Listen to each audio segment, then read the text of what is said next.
রোদ্দুরে পাতার ফিগারটা দেখো, পান পাতার ফিগার, নরম পাতা এটা।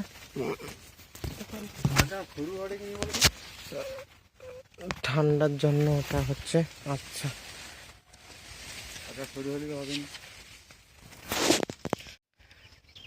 দাদা আপনার নাম? অরুণ সাহু। আচ্ছা, বাড়ি? ঘোড়ামারা। ঘোড়ামারা। আচ্ছা, আগে কি পদ্ধতিতে বাড়ি চালাতেন? রাসায়নিক পদ্ধতিতে। আর এখন কি চালাচ্ছেন? এখন জৈব খোল দানা হিমিকের উপরে, বায়ের উপরে।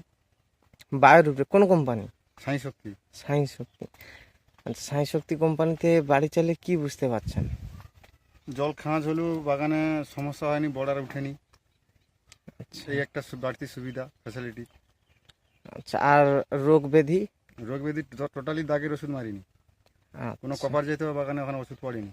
আর এখন তো প্রায় শোনা যায় হচ্ছে বাগানে প্রচন্ড শোষক পোকা থাকে, তা আপনি শোষক পোকার জন্য কি মারছেন? ওই দমদার আর ওই যমরাজ, এই দুটো ওষুধ ব্যবহার করছি, আচ্ছা, আর নিম তেল। আপনার ভিডিওটা অনেকে দেখবে, তা ওনাদের আপনি কি বলতে চাইছেন যে জমরাজটা কত করে দিচ্ছেন? যমরাজ আগায় 8 ml করে দেই, আর খাড়িতে স্প্রে করলে 15 থেকে 20 করে দিই। খাড়িতে কি জন্য স্প্রে করেন? চন্দ্রিমার জন্য। ও, চন্দ্রিমা পোকা, ওই সাদা যে চন্দ্রিমা পোকার জন্য।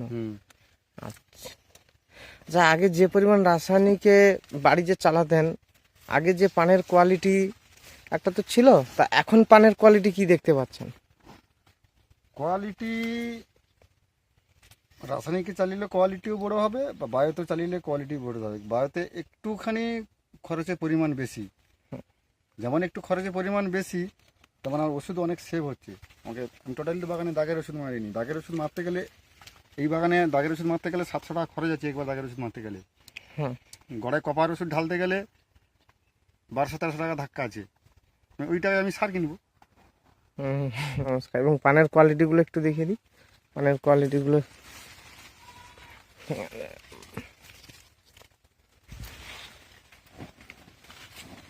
নতুন যে পান এসছে, কত কোয়ালিটি। এক চাকর এবং এক পিস।